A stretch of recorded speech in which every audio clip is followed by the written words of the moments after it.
Hey everybody, it's Tim with Joyful Persistence. I'm here with old Evergreen Earl. We're at the zoo here in where we live.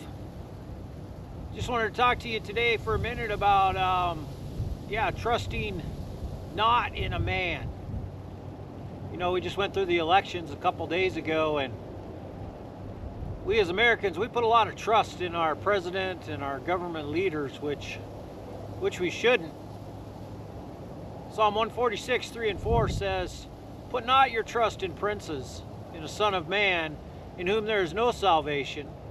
When his breath departs, he returns to the earth. On that very day his plans perish."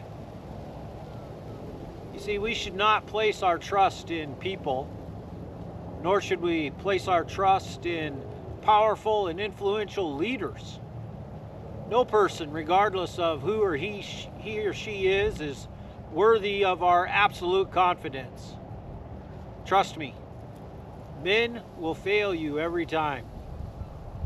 Human beings are mere mortals. Any help that people can give us is temporary and pertains only to this life, and no human being can save us. Not permanently anyway. You see, all people die eventually. Our breath leaves us, our spirits depart, and we return to the earth and the ground. Our bodies are the earth.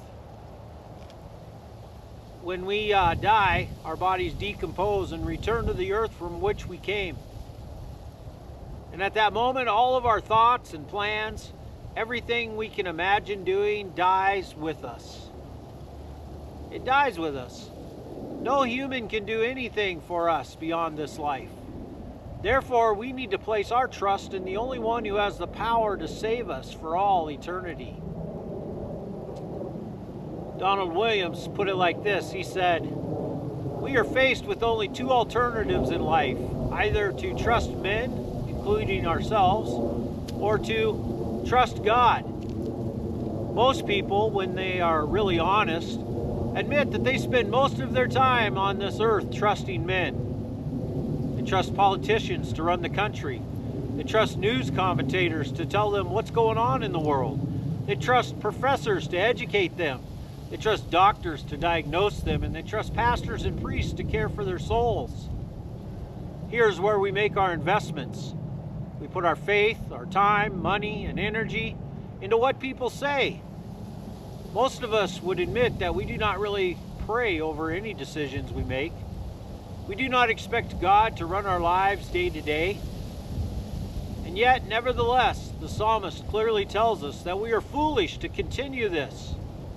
As we look to men, even great spiritual leaders, we need to ask the question, can this person save me? This question places every human being into perspective.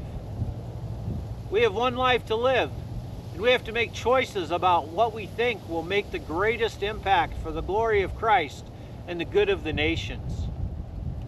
Benjamin Warfield summed it up very well. He said, "The fundamental thought is the universal government of God, providence. All that comes to you is under His controlling hand. The secondary thought is the favor of God to those that love Him.